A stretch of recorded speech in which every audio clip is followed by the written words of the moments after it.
தமிழ்நாட்டு அரசியல் என்பது பெரியார் இல்லாம முடியவே முடியாது. விடுதலை வேண்டாம், அல்லது தமிழ்நாட்டுக்கு விடுதலை வேண்டாம், அது இங்கிலீஷ்காரங்களே தொடர்ந்து இருக்கணும். அது போல தமிழ்ங்கிறது ரொம்ப கொச்சையாக அவர் பேசியவர்.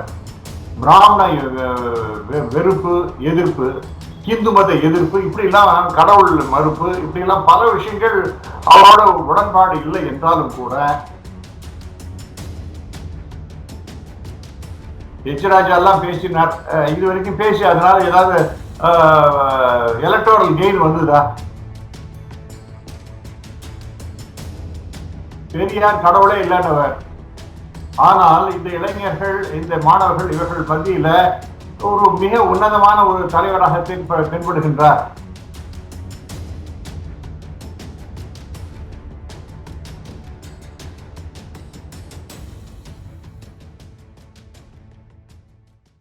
வணக்கம். சமீபத்தில் பெரியாருடைய பிறந்த நாள் வந்தது. அப்போ பாஜக தலைவர் எல் முருகன் அவர்கள் சமூக நீதி காத்த பெரியார் அப்படின்னு சொல்லிட்டு பெரியாரை வாழ்த்திருக்காரு. இதுகாரும் பிஜேபியிலிருந்து ஒரு வாழ்த்து செய்தி இதுவரை வந்ததில்லை. இப்போ இதை எப்படி புரிஞ்சுக்கிறதுங்க சார்? இது ரொம்ப ஒரு வெல்கம், ரொம்ப ரொம்ப வெல்கம் சைன் சார். அது ஏன்னா பெரியார் ஒரு சமூக நீதி காத்தவர் அப்படின்னு சொல்லிட்டு திரு முருகன் இந்த தமிழ்நாட்டுக்கு புதியதாக வந்திருக்கின்ற தலைவர் பேசியிருக்கின்றார் என்றால் அதுக்கு நிறைய அர்த்தம் இருப்பதாக நான் கருதுகிறேன். ஏனென்றால் தமிழ்நாட்டு அரசியல் என்பது பெரியார் இல்லாமல் முடியவே முடியாது. ஆகவே அவருடைய சமூக நீதி அப்படிங்கிற அந்த சித்தாந்தம், கோட்பாடு, அவைகளெல்லாம் கொண்டு போய் மக்கள்கிட்ட செலுத்தணும். அப்படி பண்ணாதான் உங்களால இங்க பெரிய அளவிற்கு சக்சஸ் ஆக முடியும் அந்த அரசியல்ல. அதை உணர்ந்து இருக்கின்றார் என்று நான் நம்புகிறேன். திரு முருகன் அவர்கள் புதுசா வந்தா கூட ஹீஸ் அன் யங்ஸ்டர், 40 வயசா ஆறுது. பட் அவர் ரொம்ப மெச்சூர்டா அவர் அதை பத்தி பேசி இருக்கின்றார். அதை நான் அந்த பிறந்த நாள் அன்னைக்கு என்னுடைய மகிழ்ச்சியை, வாழ்த்தை தெரிவிக்கின்றேன் அப்படின்னு பெரியாரை பத்தி பேசும்போது சமூக நீதி காத்தவர் அப்படிங்கிற மாதிரி ஒரு பேச்சு இருக்கு. அது ஒரு சிறப்பான அம்சமாகத்தான் நான் பார்க்கின்றேன். ஒன்றும் சந்தேகமே இல்லை. இப்போ பாஜகவுல இந்த மாதிரி சில மாற்றங்கள்லாம் நிகழுது. இந்த மாதிரி சமூக நீதி நோக்கி போறது, பாஜகவுடைய மாற்றத்தை எப்படி பாக்குறீங்க சார்? இதை நான் ரொம்ப நாளா பேசிட்டு இருக்கேன் சார். நான் என்னுடைய பழைய இன்டர்வியூ, நான் இப்ப பிஜேபியில கிடையாது, அது எல்லாருக்கும் தெரிஞ்ச சமாஜம். ஆனால் இந்த பிஜேபியில நன்றாக வர வேண்டும் என்று பலமுறை நான் பேசியிருக்கின்றேன். அதுல ஒரு முக்கியமான இஷ்யூ என்னன்னு பாத்தீங்கன்னா, இன்னைக்கு திரு முருகன் அவர்கள் பேசியதை பத்தி நான் பல மாசத்துக்கு முன்னாடியே பேசியிருக்கேன். அதாவது நம்ம பெரியார் என்பவர் ஒரு சாதாரண மனுஷன் கிடையாது. அவர் 40 வருஷம் ஆயிடுச்சு இப்போ செத்து போய். அவரை பத்தி ஏராளமான குறைகள் உண்டு. அதாவது கடவுள் மறுப்பு என்பது, இந்த தேசம் விடுதலை வேண்டாம், அல்லது தமிழ்நாட்டுக்கு விடுதலை வேண்டாம், அது இங்கிலீஷ்காரங்களே தொடர்ந்து இருக்கணும்.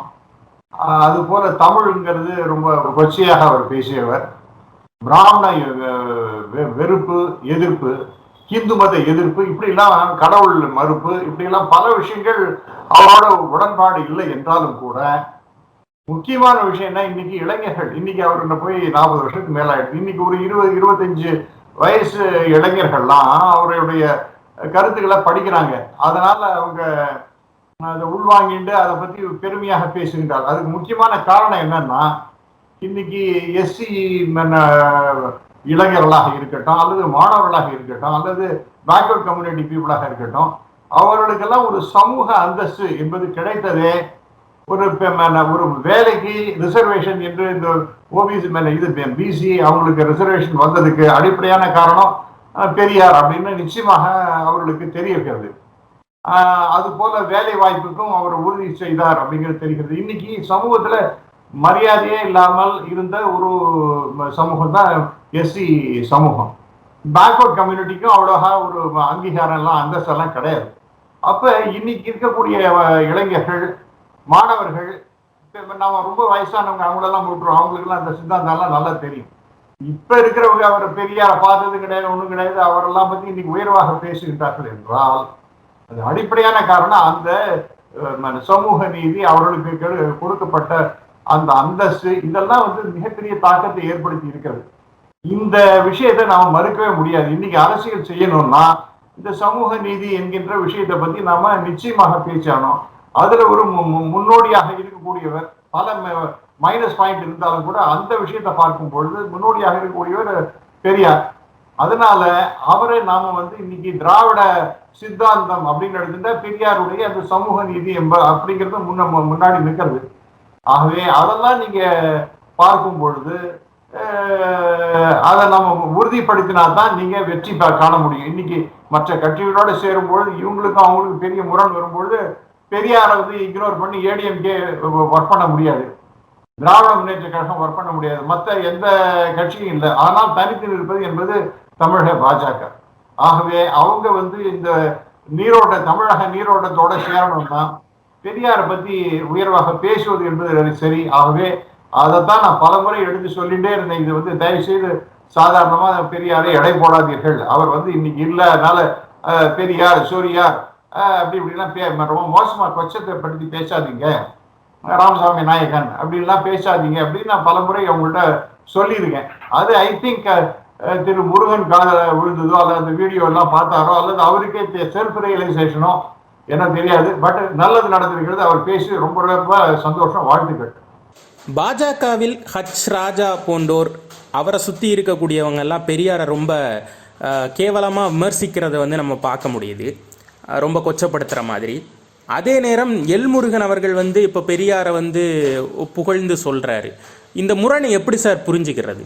சார், திரு முருகன் அவர்கள் அவராவா ஏதோ பேசியிருப்பார் நான் தோணலை சார். ஏதோ அவங்க ஒரு ஸ்ட்ராட்டஜியா ஃபார்ம் பண்ணிட்டு தான் பேசுவதாக நான் கருதுகிறேன். ராஜா எல்லாம் பேசினார் இது வரைக்கும் பேசி, அதனால ஏதாவது எலக்டோரல் கெயின் வந்ததா?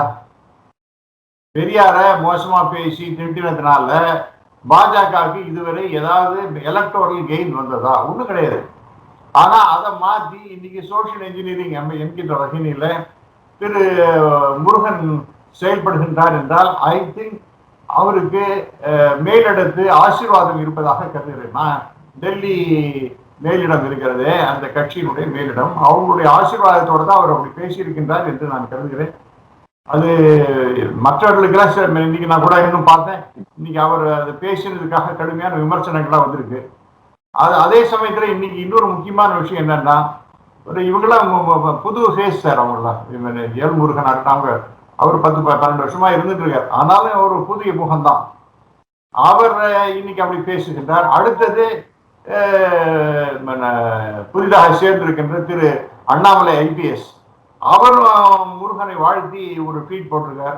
இதெல்லாம் பார்க்கும் பொழுது நிச்சயமாக பாஜக மேலிடத்தினுடைய ஆசீர்வாதத்தின் அடிப்படையில தான் அவர் அப்படி பேசியிருக்கின்றார் என்று நான் நினைக்கிறேன். அது வந்து சரியான பாதையாகவும் நான் கருதுகிறேன். பெரியாரை திட்டுனா தமிழக பாஜக வளரும் அப்படிங்கிற மாதிரி ஒரு ஸ்ட்ராட்டஜியில் தான் இதுவரை பாஜக வந்து பயணிச்சிருக்குது. இப்போ இப்படி மாற்றி பேசுறதுனாலையும் மாற்றி புகழ்கிறதுனாலையும் அந்த ஸ்ட்ராட்டஜி உடஞ்சிடாது, அதை எப்படி புரிஞ்சுக்கிறது சார்? இல்லை சார், இது வரைக்கும் அந்த மாதிரி ஸ்ட்ராட்டஜி ஃபெயிலாக தானே சார் ஆயிருக்கு. நான் இது வரைக்கும் நான் இப்போ சொன்னேன்னு எலக்ட்ரல் கெயினே ஒன்றும் கிடையாது.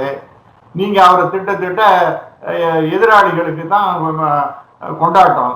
நீங்க நான் முன்னாடி சொன்னது போல இளைஞர்கள், மாணவர்கள் இவரெல்லாம் வந்து மிகப்பெரிய அளவிற்கு பெரியாரை வந்து கொண்டாடுகிறார்கள். நான் முன்னாடி குறிப்பிட்டது மறுபடியும் திருப்பி சொல்றேன், பெரியார் கடவுளே இல்லைன்னவர். ஆனால் இந்த இளைஞர்கள், இந்த மாணவர்கள் இவர்கள் மத்தியில ஒரு மிக உன்னதமான ஒரு தலைவராக தென்படுகின்றார்.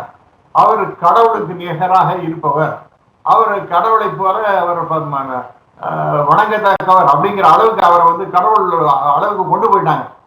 அப்படி இருக்கிறவங்க அந்த மாதிரி மன ஓட்டத்தோட எண்ணப்பாடு இருக்கக்கூடிய இளைஞர்களை நீங்க ஏன் வந்து இன்சல்ட் பண்றீங்க?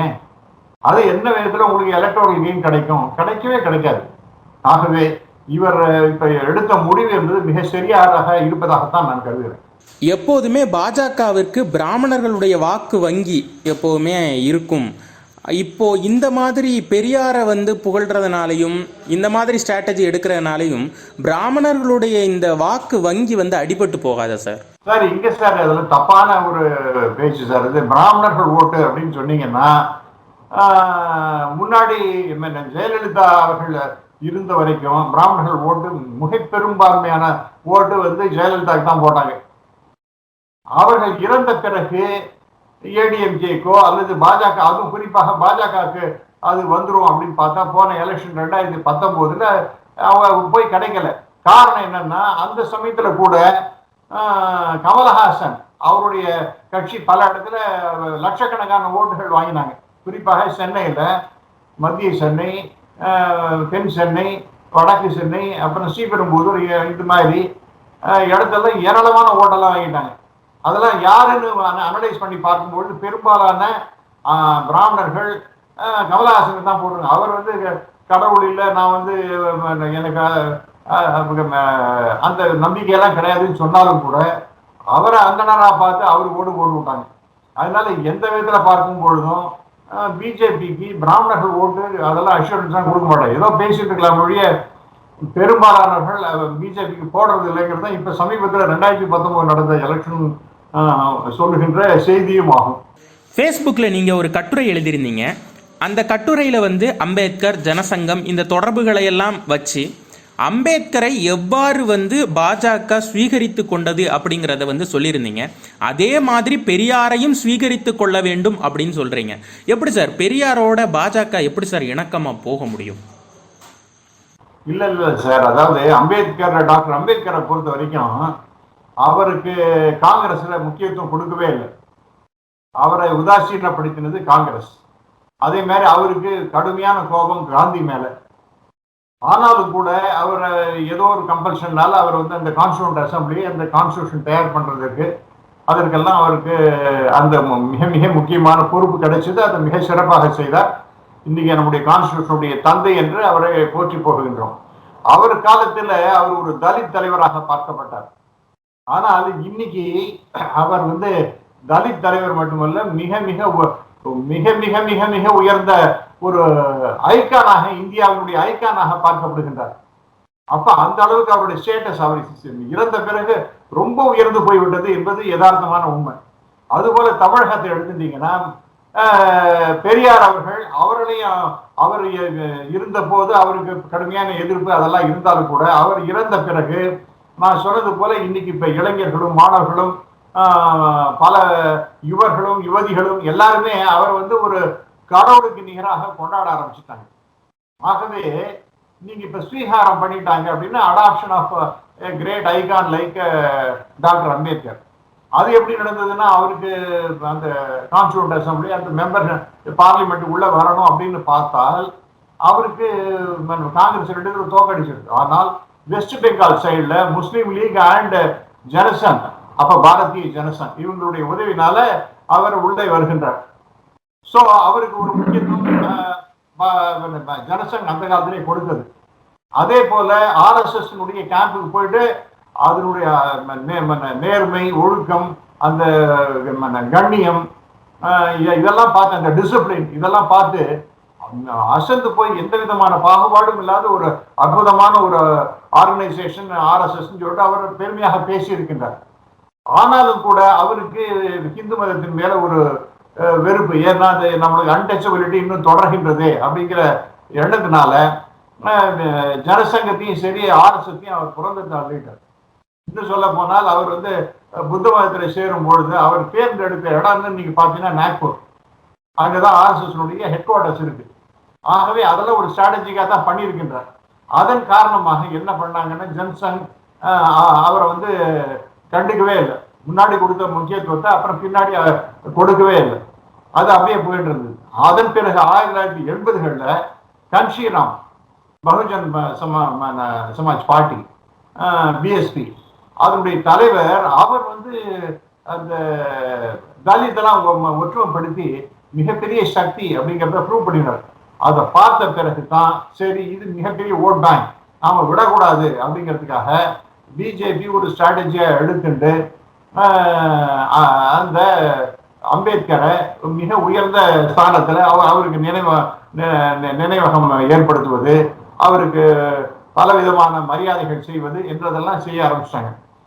அதுதான் நான் ஸ்வீகாரம் சொன்னது. they have simply adopted doctor Ambedkar. அவர் வந்து ஒரு உன்னதமான தலைவர். மிக உயர்ந்த தலைவர், அவருக்கு அவருடைய நினைவகம் லண்டன்ல கூட இருக்கு, அதையும் கூட நாங்க வாங்கியிருக்கோம் அப்படிங்கிற மாதிரி பிஜேபியில சொல்ல ஆரம்பிச்சு. காரணம், அந்த ஓட் பேங்க், அந்த எஸ்சி ஓட் பேங்க் அப்படியே வரும் அப்படிங்கிற மாதிரி அதுல வந்து பெருமளவு வெற்றியும் கண்டு விட்டார்கள். அதே போல தமிழகத்துல இப்ப ஒரு முக்கியமான ஸ்ட்ராட்டஜி என்னன்னா, பெரியார் அவர் வந்து நான் சொன்ன மாதிரி அவர் ஒரு மிகப்பெரிய ஐகான். அவர் மேல நீங்க வந்து இந்த கடவுள் மறுப்பு அதெல்லாம் நீங்க பல குறைகள் இருக்கின்றன, பிராமண எதிர்ப்பு, இந்து மத எதிர்ப்பு, இந்து கடவுளை வந்து கொச்சைப்படுத்துறது, தமிழை வந்து கேவலப்படுத்தி பேசுறது, இதெல்லாம் தள்ளிட்டு அந்த சமூக அந்தஸ்து அப்படின்னு வந்து இளைஞருக்கு கிடைச்சதுக்கு காரணம் பெரியார். ஆகவே அந்த ஆங்கிள் பார்க்கும் பொழுது திரு முருகன் அவர்கள் அது அதே ஸ்ட்ராட்டஜியை தான் இப்போ வந்து he wants to adopt Periyar. அதனால தான் கேட்கும்போது அவர் வந்து உயர்வாக பேசுகின்றார். ஐ திங்க் இது வந்து சரியான பாதையாக இருக்கிறது. அவர் வந்து அப்படியே போனார்னா அவருக்கு நல்ல வெற்றி கிட்டும், பாஜகவுக்கு நல்ல வெற்றி கிட்டும் அப்படின்னு நான் நினைக்கிறேன். இன்னொரு முக்கியமான விஷயம், இந்த மாதிரி நீங்க வந்து தொடர்ந்து பெரியார் அணி திட்டிகிட்டே இருந்தீங்கன்னா அதனால வரக்கூடிய விளைவு என்னன்னு பார்த்தீர்கள் என்றால், நான் இதையும் கூட முன்னாடியே பதிவு செய்திருக்கிறேன். ஆர்கே நகர்ல அவங்க வாங்கின ஓட்டு 2000 தான். ஆனா அங்கிருந்த அவங்களுடைய மெம்பர்னு பாத்தீங்கன்னா 15,000 கணக்கு சொன்னாங்க. ஏன் 15,000 பேர் இருந்து 2,000 பேர் தான் ஓட்டு போட்டாங்க? அங்க பெருமளவிற்கு பேக்வர்ட் கம்யூனிட்டி, அவங்களுக்குள்ள உள்ள ஒரு புகைச்சல். என்னடா அது, நம்ம பெரியார் எல்லாம் அப்படிதான் திட்டுறாங்க, நாம என்னத்துக்கு போடுறதுன்னு சொல்லிட்டு போடாம விட்டுட்டாங்க. ஸோ நான் வந்து இதெல்லாம் பத்தி பேசின உடனே சில அந்த நண்பர்கள், என்னுடைய பாஜக நண்பர்கள், இந்த பேக்வர்ட் கம்யூனிட்டி, எஸ்சி கம்யூனிட்டி, எங்க மனசுல இருக்கிறத அப்படியே நீங்க வெளிப்படையா பேசிட்டீங்க, ரொம்ப சந்தோஷம் ஜி அப்படின்னு என்கிட்ட பேசினாங்க. ஆகவே இதுதான் யதார்த்தம். அதைத்தான் நான் மறுபடியும் சொல்லிட்டு இருக்கேன். இந்த மாதிரி நீங்க உங்க ஸ்ட்ராட்டஜியை மாத்தீங்க. அவர் பெரியாரை வந்து ரொம்ப கொண்டாடணும், அவர் பண்ணினதெல்லாம் எல்லா ரைட்டுன்னு நான் வந்து ஜஸ்டிஃபை பண்ணி சொல்ல. ஆனால் அந்த சமூக நீதி என்கின்ற ஒரு பிளாட்ஃபார்ம்ல பார்க்கும் பொழுது அவருடைய செயல்பாடு என்பது மிக உயர்ந்ததாகத்தான் நான் பார்க்கின்றேன். அதைத்தான் ரியலைஸ் பண்ணி திரு முருகன் அவர்கள் செய்திருக்கின்றார் என்றும் நான் நம்புகிறேன். வாக்கு அரசியலை பொறுத்த மட்டும் பாஜக இன்னும் கள யதார்த்தத்தை புரிஞ்சுக்கிட்டல அப்படின்னு நீங்கள் நினைக்கிறீங்களா? ஏன்னா இப்போ நடக்கவிருக்கக்கூடிய சட்டமன்ற தேர்தலில் எங்களோடு கூட்டணி சேரும் கட்சிக்கிட்ட நாங்கள் 90 இடங்களுக்கு மேலே கேட்போம், அதில் 60 இடங்களுக்கு மேலே நாங்கள் ஜெயிப்போம்னு பாஜக வந்து தமிழ்நாட்டில் சொல்கிறாங்க. அப்போது இது எப்படி அவங்க கள யதார்த்தத்தை இன்னும் புரிஞ்சுக்கிட்டலன்னு எடுத்துக்கலாமா? இல்லை, அதாவது ஒரு இதுதான் சார். அதாவது ஒரு கட்சியில் இருந்தேன்னா நாம வந்து நிறைய பேர் ஜெயிக்கணும், நிறைய பேர் எம்எல்ஏ உருவாக்கணும், அவங்கெல்லாம் அசம்பிளிக்கு போகணும்னு ஆசைப்படுறது நிச்சயம் சரியானது தான். அண்ட் பிஜேபி மத்தியில் ஆட்சி செய்கின்ற ஒரு கட்சி, பல மாநிலங்கள்ல ஆளுகின்ற கட்சி, தமிழகத்திலேயே அதனுடைய ஃபுட் ஹோல்டு வேணும். இன்னைக்கு ஒரு எம்பியும் கிடையாது, ஒரு எம்எல்ஏயும் கிடையாது. அப்படி இருக்கும்போது அவர்களுக்கு வரணும்னு ஆசை இருக்கு. அதனால அந்த ஒரு ஒர்க்கர்ஸையும் அந்த கட்சியை சேர்ந்தவர்களும் ஒரு உத்வேகம், உற்சாகம் கொடுக்கறதுக்காக அப்படிப்பட்ட பேச்சே இல்லாது, அவர்களுக்கும் தெரியும் இந்த மாதிரி நான் 90 இடம் கேட்கறதுங்கிறதெல்லாம் அவங்களால முடியவே முடியாது. ஏன்னா அவங்களுக்கு நல்லாவே தெரியும் 3% ஓட்டுக்கு மேல இல்லைங்கிறது தெரியும். அதனால இப்ப சில பேர்லாம் சேர்த்துருக்காங்க, சினிமாக்காரங்க, அதுவும் ரொம்ப அவுடேட்டட் சினிமாக்காரங்க, அவங்கெல்லாம் சேர்த்துலாம் ஒன்றும் நடக்காது. ஆனால் புது முகங்கள் சில. எனக்கு ரொம்ப சந்தோஷம் என்னன்னா, திரு முருகனே வந்து ரொம்ப யங்ஸ்டர், ஒரு 40 வயசு தான் ஆகுது, நல்லா படித்தவர், டாக்டரேட் வாங்கியிருக்கார் லாலேயே, அவர்லாம் ரொம்ப எக்ஸலண்ட் கேண்டிடேட். அது போல இன்னைக்கு அண்ணாமலை போன்றவர்கள் ஐபிஎஸ், ஒரு 36 வயசு தான். அவருக்கு இன்னைக்கு வரும்பொழுதே ஒரு நல்ல அவரை பத்தி அபிப்பிராயம் இருக்கு. அவர் முன்னாடியே ஒரு எக்ஸலண்ட் போலீஸ் ஆஃபீஸராக இருந்தவர் அப்படிங்கிற ஒரு நல்ல ஒரு கிரெடென்ஷியல்ஸோட தான் உள்ள வந்திருக்கிறார். ஆகவே அந்த ஆங்கிள்லாம் பார்க்கும்போது நிறைய பேர் வராங்க, நல்லவங்கலாம் அப்படி வரணும். அப்படி வருவதற்காக இந்த மாதிரிலாம் சில யுக்திகள்லாம் பயன்படுத்தினா ஒரு நல்ல படித்தவர்கள், பண்புள்ளவர்கள், இளைஞர்கள் நிறைய பேர் வருவாங்க. அது வந்து நம்முடைய கட்சிக்கு ஒரு பெரிய உத்வேகத்தை ஏற்படுத்தும், வெற்றியை கொண்டு வரும்னு நினைக்கிறாருன்னு நினைக்கிறேன். அதனால இப்ப அதுக்காக 90 பேர் இடம் கேட்டா கொடுக்க போறதில்லை, 60 இடம் ஜெயிக்கவும் போறதில்லை. ஆனால் அட்லீஸ்ட் ஒரு 10 பேர் 8 பேர் அப்படின்னு வந்தாலே அது பெரிய வெற்றி தானே. அதுல என்ன சந்தேகம் இருக்கு? அதுல ஒன்றும் தப்பே இல்லை. உங்களுடைய பொன்னான நேரத்தை எங்களோட செலவழிச்சமைக்கும் அரிய தகவல்களை பகிர்ந்துகிட்டதுக்கும் ரொம்ப நன்றி சார். நன்றி.